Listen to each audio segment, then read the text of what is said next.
As I walked into the courtroom, my heart was pounding in my chest. My best friend Mark was on trial for 19 murders, and I was his only hope. I had to testify in his defense, and I had to make sure that he didn't end up in prison for the rest of his life. As I took the witness stand, I could feel the eyes of everyone in the courtroom on me. The prosecutor was asking me questions, trying to trip me up and make me look like a liar. But I had the evidence I needed to save Mark, because I was the one who had committed the murders. I had always been careful to cover my tracks, but I knew that I couldn't let Mark take the fall for something he didn't do. So I had come forward and told the police that I was the killer, but they didn't believe me at first, and now I had to prove it in court.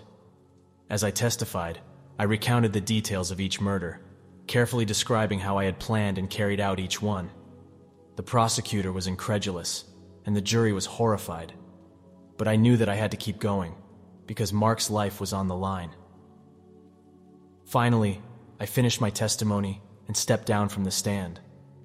The jury deliberated for what felt like an eternity, but eventually they came back with a verdict.